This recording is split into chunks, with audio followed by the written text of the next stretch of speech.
What's up, everybody? Just get some stuff situated while we prepare to talk about rotten or righteous. What's your fruit? We at a different spot today. I'm sorry if everything is flip-flop. We can probably get that fixed.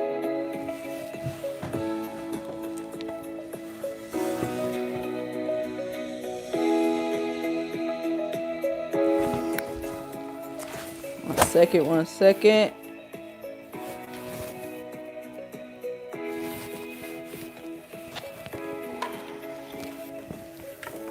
There we go.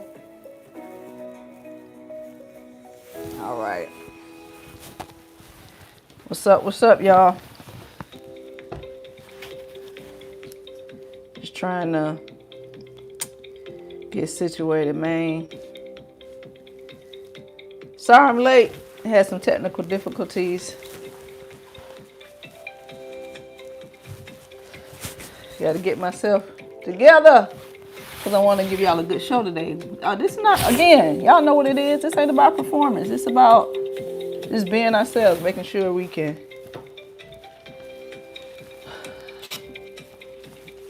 that we can show up in our most authentic way possible. New setup. We got some changes being made, but exciting changes nonetheless. If you are watching the replay, make sure that you hit that thumbs up. Please hit the thumbs up. Also subscribe. Trying to build this channel kind of to be like a community for where the healed people go. It is something that this page is really meant to be a safe space for everybody, all inclusive, but geared towards Black women to have a safe space.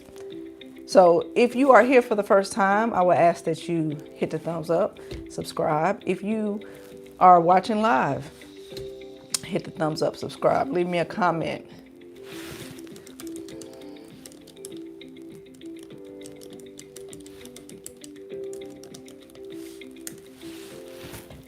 I had a schedule for something else, but unfortunately, it didn't work that way.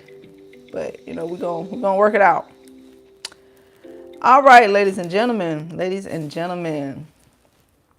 Like I said, this is Kerah Speaks. Today, it's about what's your fruit, what's growing in your life, what is your life producing. Ed Marcy. Hello, welcome.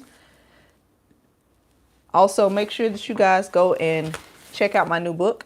It is called Healing Cost Me Everything. Right now it's on Amazon and Barnes & Noble. I really appreciate it if you go check that out. It's about my healing journey. Also, these sweatshirts, or these windbreakers, I'm sorry. Y'all, I just really woke up from a nap, so I'm a little tired. My brain is a little slow. I have to wake up and like ease into things. If I go straight to it, my brain doesn't fully function at its full capacity. So if I seem a little like forget my words, I'm not. I just woke up. So anyway, I got these windbreakers. They are on kerahspeaks.com. That is Kerah, Kerah, speaks, SPEAKS.com. You can also get my book on there. You can get these windbreakers. So I have black, red, blue. As of right now, the black just came back in stock. They are a Champion brand, if you like Champion. Also, I have these pants here. These sweatpants, faithful, healed, and free. Because that's what this channel is about. We live faithful, healed, and free. You give me a little sip of my drink. We ain't giving no promotion.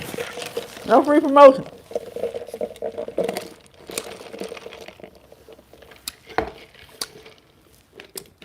Oh, wow. Let's see if we can, so this is a respectful page, right? On here, we respect all people. And we got to make sure that the people that are on here are only here for healing. If you're here to troll, we block around here, okay? No questions asked. All right. So if you get on here spamming and trolling, because I'm pretty sure it's a lot of bots in the chat, because that's how YouTube algorithm works. A lot of young kids get on here first. So, yeah, like I said, I have these sweatpants on here that have a variety of different colors, whether sweatshirts and t-shirts and a variety of different things. So, I hope that you go on there and check it out and let me know. Anyway, let's go ahead and get into what we are talking about today. This episode is about, not episode, this live stream is about accountability. It's about, even though you mean well and you might have good intent in how you're showing up in the world, you have to pay attention at what your life is producing because of how you show up. A lot of us, sometimes we want to believe that, oh, well, if my intentions are good, everything will be good. If my intentions are good, then everything will be okay. Yeah, I didn't mean it that way. What they say, the road to hell is paved with good intentions. That's how it works. We have to look at the type of people that we hang around. And, I don't even want to say, because it's not about bad luck, right? It's not about, when I say what is your fruit, it's not about what happens in your life when, I'm sorry, y'all, I'm getting distracted. Let me hide these comments. I'm getting distracted by these people. Because it's a bunch of little kids in here. That is crazy.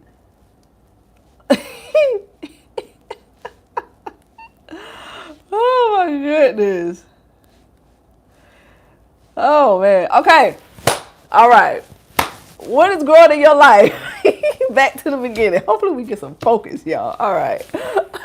What is growing in your life? Look at your relationships. Look at your situations. Does your relationships, your friendships, whatever, does it bring peace or does it bring chaos? That is the most important thing. What happens when you attach yourself to somebody? What happens when you enter somebody's life? Are you sowing seeds that bloom or are you sowing seeds that grow weeds? That's important because what you say can really sit down in somebody's spirit, and you have to be a good steward of your words. You have to be a good steward of the gifts that you possess, because some people can use their gifts for evil. Are you bearing and your gifts bear fruit? Your gifts bear fruit. Sometimes it's rotten fruit, sometimes it's righteous fruit. You will know because does your roots reflect healing? Like I said, your words are that's what they say, your words are your bond. Whatever you produce to people, whatever you say, does it sit down in their spirit to help them reflect, to help them see themselves better, or does it make people feel insecure? Does it make people feel small? So that's what we're talking about. A lot of times people who have the gift of gab, people have the gift of speaking life into people.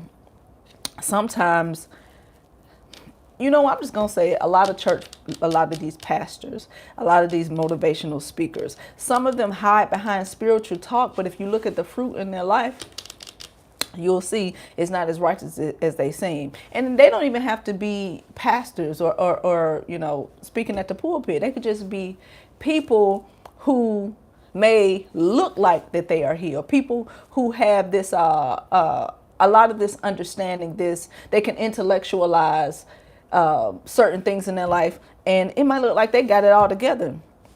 But then when you look at the type of decisions they make, when you look at how they show up in the world, it is a direct conflict or a contradiction to the things that they say. So what does the Bible say about fruit?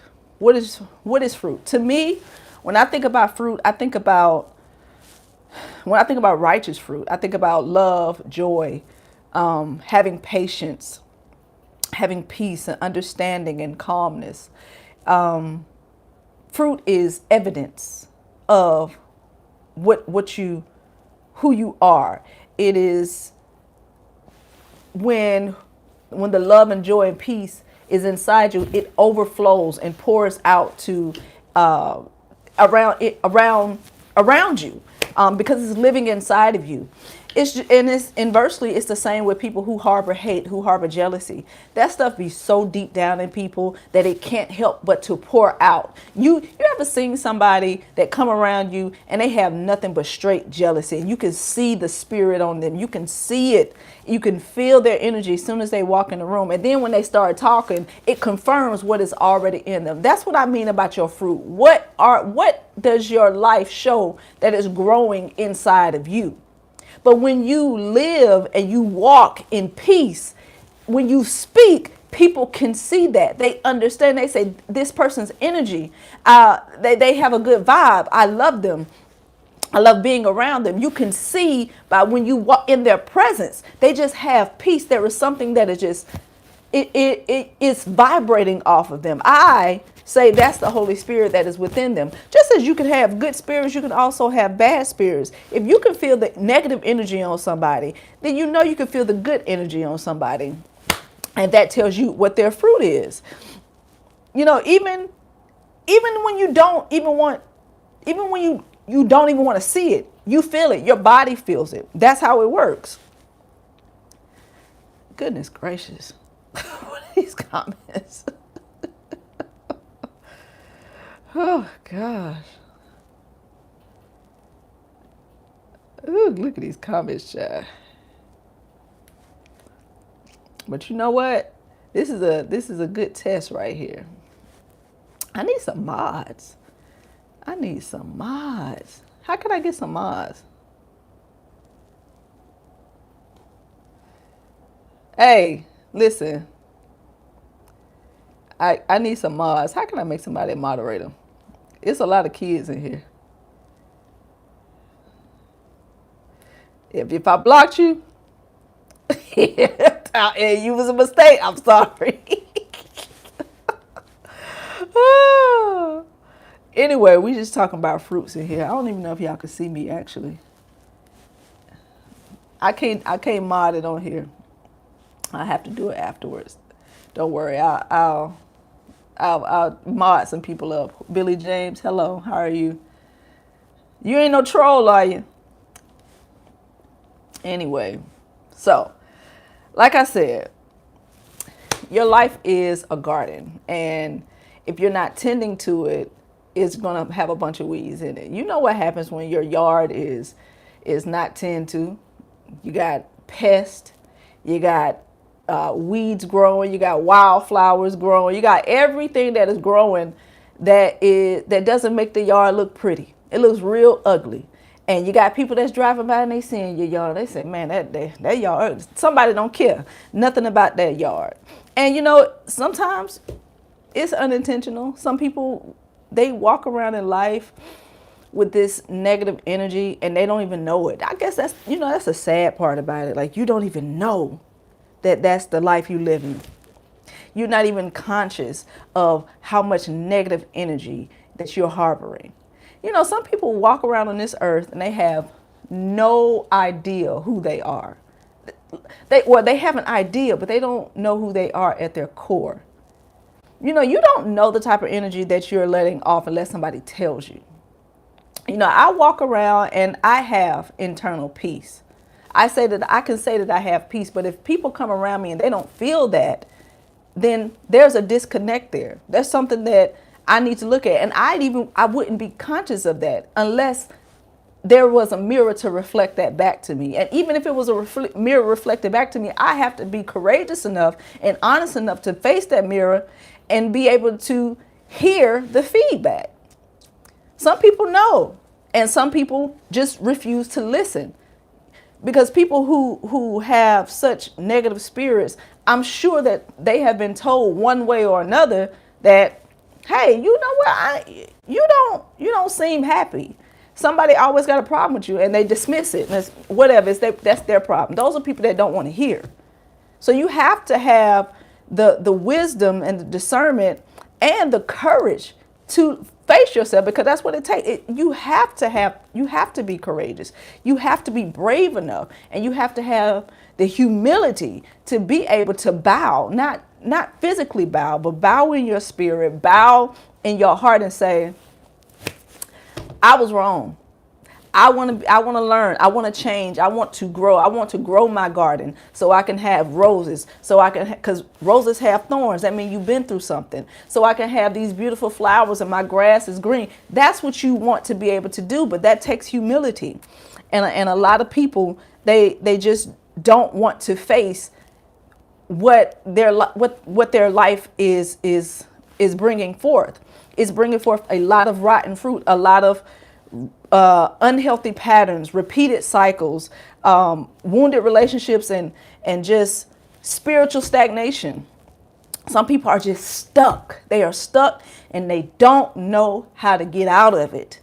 That is a very sad place to be stuck in your mind and to live in chaos.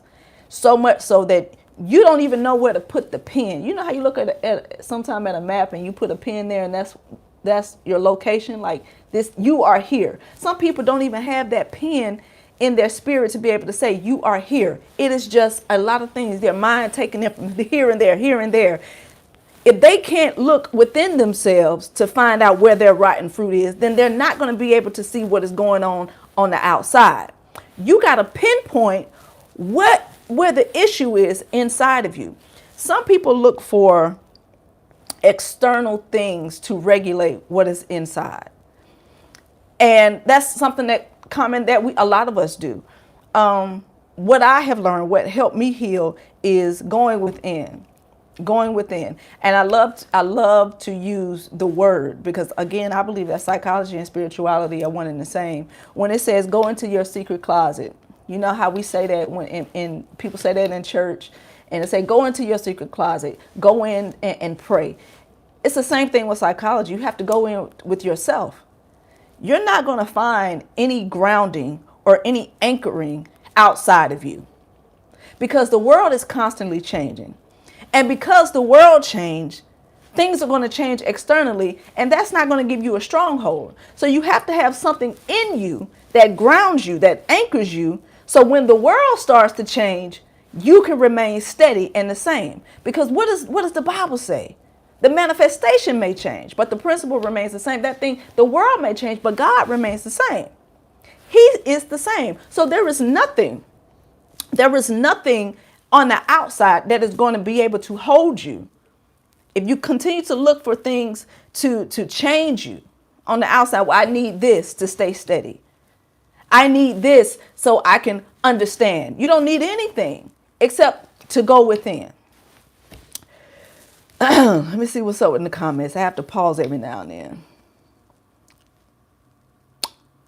Let's see.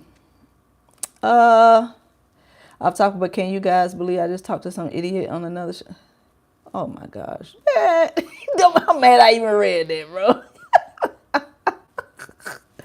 Hey, man, what is this? Anyway, y'all ain't talking about that. All right. So, when we talk about righteous fruit and rotten fruit, let's look at relationships, right? In your relationships, romantic, platonic, I want you to look at the people around you and look at don't even look at the people around you. Look at yourself, because that's where it starts. I was just talking about going inside. And when I talk about going internally, it's looking at yourself first. Does your presence bring peace to people, or does it bring anxiety? Now, I understand that we all have different nervous systems, right? And some of us need different things in order to stay calm and to stay, at peace. But when you are around people, how do people respond to you? Do people lean into you? Do they want to dump on you? Do they offer you space? And are they a container for what you have to offer? When you are around people, are you bringing them mess? Are you bringing them gossip? Or are you bringing them something that they can hold and that they can take, so a seed gets planted that grows inside of them? And if you are planting a seed, what seed is growing? Because if I always come around you and you bringing me mess, or I'm bringing you mess, and that's all we talking about, that's growing. That seed is growing. We're nurturing that seed. We're pouring water onto it. We're giving it food. All this mess, we giving it food. And eventually, a weed is going to sprout up. And not just one weed, multiple weed. And what's the weeds? Jealousy, low self-worth, insecurities, nastiness, malice, strife, envy. That's growing. And people see that. That's energy. But if we coming together and we speaking and I'm bringing you life, we talking about the word. We talking about how to better ourselves. We talking about things that we want in our life to accomplish. We talking about the things that we do for one another. We talking about things that we do for others. We are talking about the good things that we see in people. That's growing. That's growing love. That's growing humility. It's growing peace. It's growing consideration, compassion. That stuff is growing beautiful flowers. Beautiful flowers. And you know what happens when you grow beautiful flowers? You can pick them and give them to other people. And then they can cut the stem off and plant them in their garden. You see how that works? You see how energy spreads? That's why it's so important. Your words are so important. Your fruit is so important. Are you thriving in your friendships, in your relationships? What are you talking about? Are you thriving or are you constantly falling apart? If somebody in your community, if you are in your community and things are constantly falling apart, everybody's feeling so bad about themselves. Nobody is ever getting to you're always right there. And nobody is ever pushing to get over that hump. Something is wrong. Something is being a stumbling block. Maybe it is your words that you are speaking to one another. Maybe it's your words that you are speaking to yourself that is preventing you from getting over that. Because again, everything starts from inside. What is it discipline or is it destruction? What is it in you? Are you speaking positive things? Are you staying consistent with what you are, how you are speaking to yourself? Are you praying? What are you doing in your life that is causing that is causing the fruit to bear, what is causing the fruit to grow? What is it? What are you feeding it? That's the important thing. And here's the thing. You can pretend and you might grow some fruit in the beginning because, fruit does grow before it becomes rotten. It does. Some people will plant seeds and it sounds good. That goes back to what I was saying about some people can show up in a way and use psychological or therapeutic language and sound healed, just like a lot of people in the pulpit and motivational speakers. They can say things that sound good, but eventually that fruit is going to be rotten. You can only fake healing for so long. You can only fake it for so long. Yes, I went to therapy, but you would be able to see eventually if I was really healed, if I was really who I say I was, you'll be able to see a long time ago. I always say give people 2 weeks. They'll show you exactly who they are because they send a representative. People send a representative in the beginning. And the common thing that I have seen, especially now, a lot of people going to therapy, right? And a lot of manipulators like to fake this discernment by using buzzwords like healed, accountability, discernment, I'm protecting my peace when it's really avoidance. That's the fruit. Somebody can come and say, I'm just protecting my peace. I just don't want to deal with it. And they shut down in conflict. They don't want to talk about it. If they're so peaceful, if they're so healed, you come to them about something and they get defensive immediately because they don't want to feel bad about themselves. When it has nothing to do with feeling bad about yourself. That's your own personal perception of yourself. If somebody come to you and say, hey, I got this issue. I want to talk to you about it. I was offended by something that you said. Or I think we had a misunderstanding and somebody immediately get defensive. Somebody who claims to be so healed and so mature, so grown, so unbothered. Yet when you come to them with something, it's something inside of me that I haven't healed yet because now I'm triggered.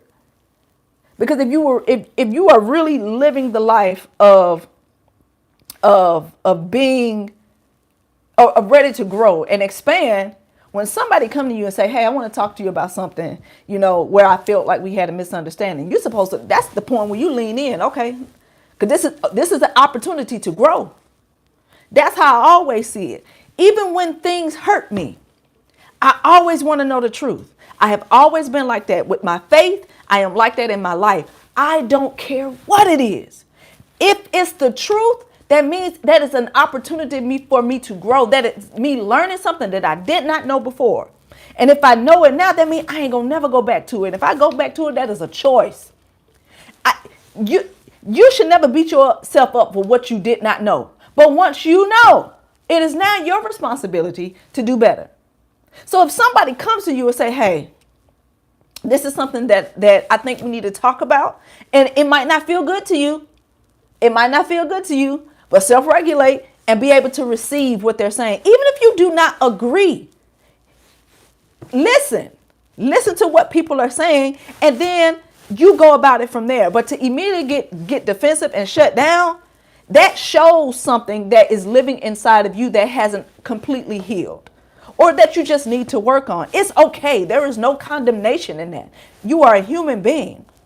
We are human beings, but we also have a responsibility to do better. And I'm not saying this from a place of perfection or from a place of, standing on the mountaintop screaming down. I'm saying this at equal eye level because, child, I do it too.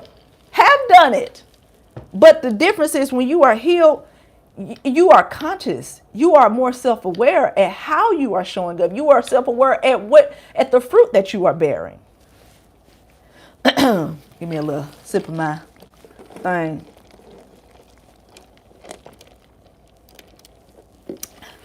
What makes faith strong is doubt.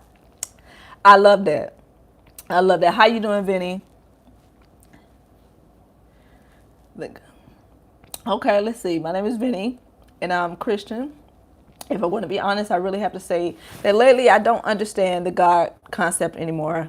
I got a feeling I'm not supposed to. Well, the Bible says that you ask anything, and he'll give it to you. The Bible also says that for that which may be known of God is already manifested in them. So what does that mean? That whatever you want to know about God, it is already in you. That goes back to what we were talking about, that internal regulation. So if you ask God, hey, show me, I want to know who you are. Show me, what does this stuff mean? Because there is a way to know. He will not put us on this earth and not give us a way to know him for sure, as he really is and actually exists. That would be unjust. To give us all of this understanding, we have the ability to know whatever we want. We got Google, we got ChatGPT, we have books, we have everything. Whatever you want to know, we can find out about the natural. So how much more so can we know about the spiritual? There is no way. And let me go back to this. I don't like when some churches say, we ain't meant to know everything about God. The Bible says different. It said whatever may be known, even his supernal nature. So you know what supernal nature means? That means him pure spirit. Even the things that we don't understand. If he say, if you want to ask me and I will show you. I don't believe the lie that we're not meant to know everything. Absolutely, we are meant to know everything because he made us that way. If he gave us the ability to ask questions, don't we believe that he has the answers? That's just my spiel on it, Benny. But I appreciate your comment.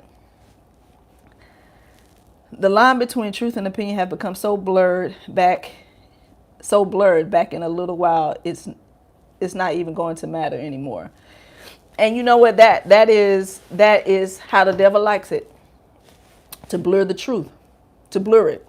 So you can't tell the difference between a truth and a lie. You know, the Bible says the devil, the serpent was more subtle than any creature, right? More subtle. That's an important word, right? Subtle. What is subtle? Quiet, unassuming, meek, mild. What people get caught up in, what believers get caught up in, is thinking that the devil is loud We think that the devil shows up with pitchfork and a horn and a spiked tail. He doesn't. In order for the enemy, negative energy, spirit, negative spirit entities, whatever, in order for that to trick you, it cannot be like, hey, hey, hey, I'm the devil, I'm going to lie to you. It has to come at you as if it is the truth. The spirit of iniquity is the spirit of the father perverted or reversed. He tells you that what is bad is good.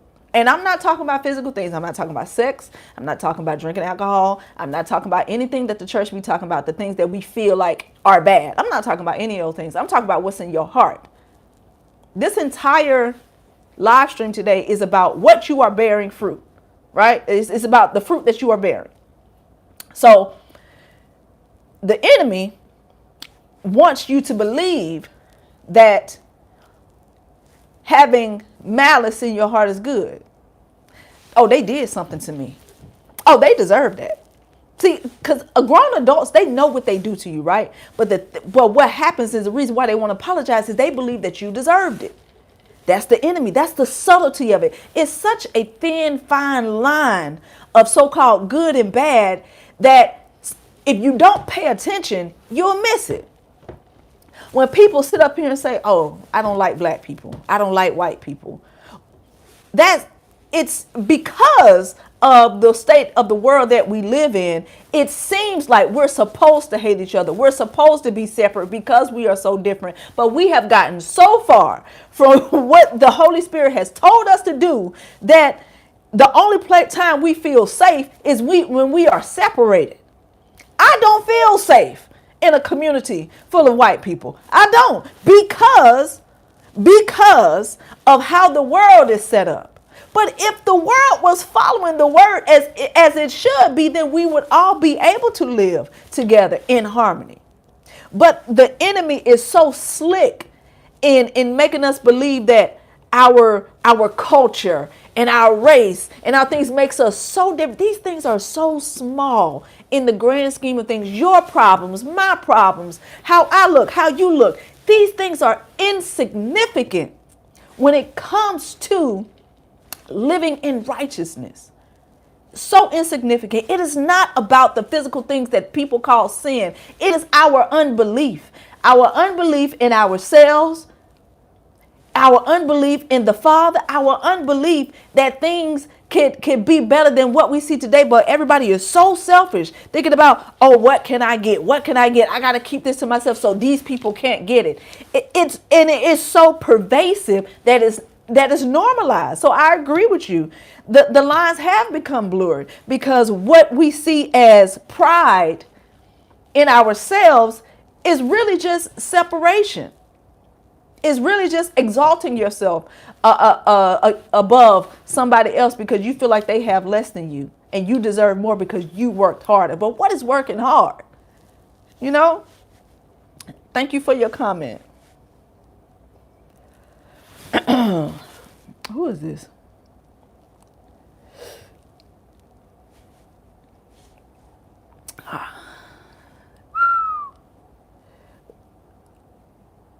Yeah, Josh says, who is this?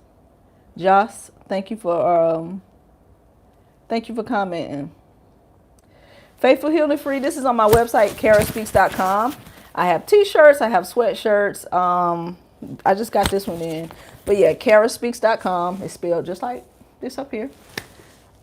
So if you want to check it out, also my book, commercial break, I have a book called Healing Cost Me Everything. It is on Amazon and Barnes & Noble. It is actually my memoir slash, a pocket guide to my experience, not in therapy, but what happened after therapy.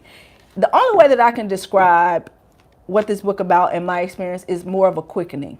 It was like a light switch turned on. I graduated therapy last year, July 22nd, 2025.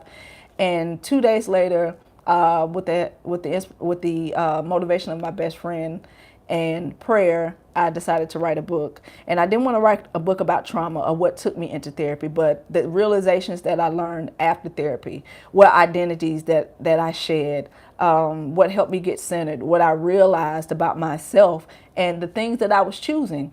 It really came after I had a really hard friendship heartbreak, and I started to see the parallels in a lot of my different friendships and relationships, and I decided to write about it. And I felt like it was be very relatable to a lot of different people. And honestly, if you are not in a season where you are healing, I don't think you will relate to it. However, if you're on the cusp and you are looking to find someone who speaks the same language as you, who sees you, or you just looking for somewhere that just talks about what it looks like on the other side. Because a lot of people don't think you can graduate therapy. I don't think many people know people who have graduated therapy. When I graduated therapy, I was looking for books about life after therapy, but all I found was people talking about trauma. I don't want to talk about trauma. I did that in therapy. I trauma dumped in therapy. I don't want to talk about that. I want to talk about what to do now. Like, how do I stay grounded? How do I not lose the tools that I, learned? I wanted to know, how do I stay this way? What does it look like now that I have, gone through the trauma, not just gotten over it, but gone through it and came out better because of it. So that's what this book about. It's the book that I wish I would have had after therapy. So again, it's on Amazon.com and on Barnes and Noble. You're in the healing process? That's wonderful. So are you in therapy now? Channel is on Amazon and Barnes and Noble. Thank you, Josh. I really appreciate it. Oh, Joseph. Okay. My bad. Joseph. Cool. I will, yeah. So, or you can go on my website. You'll be able to click the link and it'll take you straight to Amazon. It's on kerahspeaks.com. So, yeah. All right. So next thing, we're almost done here, guys. I just want to make sure that I cover all the things I wanted to talk about. So, I talked about, nurturing what is inside you, right? So what are you feeding your tree? Are you pouring in fear, comparison, and ego? That's a real big problem especially for women. We like to compare ourselves to other people, other women, a lot. And when you're pouring that into yourself, you are going to bear fruit of jealousy. And honestly, it don't hurt nobody but you. It don't hurt nobody but you when you constantly compare yourself to other people, because you are not focusing on what the Father gave you. You have gifts. You're beautiful. You're smart. You have a lot of things. You have desires in your heart that you want to get to. You have things you want to accomplish, but you can't focus on that because you're looking at everybody else. That's not healthy for you. And then people feel that jealous spirit around you because you're not focused on you. You're not looking within to figure out what it is in you that makes you great. Because none of us is greater than the other, and none of us is less than the other. We just have different experiences. But if that's all you pour, I don't have that. I don't look like her. What good does that do? Your fruit is going to rot. Your fruit is you got all this fruit that's been growing because of who you are, but you're going to let it rot because you're too busy trying to compare yourself to somebody else. But if you are rooted in faith, if you are pouring you're pouring into yourself through prayer, going to therapy, that's when going to therapy and praying and reading your word and just getting rooted in your faith, that is obedience. Obedience. You're holding yourself accountable. And when you do that, fresh fruit will grow. So, in closing, what is something in your life that looks good on the outside, but is rotten underneath? Let me know in the comment. Thank you, Joseph. I really appreciate you joining the live. Also, I have other videos on here if you guys want to check them out. I drop new videos every single Tuesday. Subscribe to Kerah Speaks. I really appreciate it. Also, thank you, Joseph. Hit the like button if you will. Yeah, I drop new videos every Tuesday about a lot of different subjects. If you have an idea for a topic, let me know. Put it in the comments. I really appreciate it.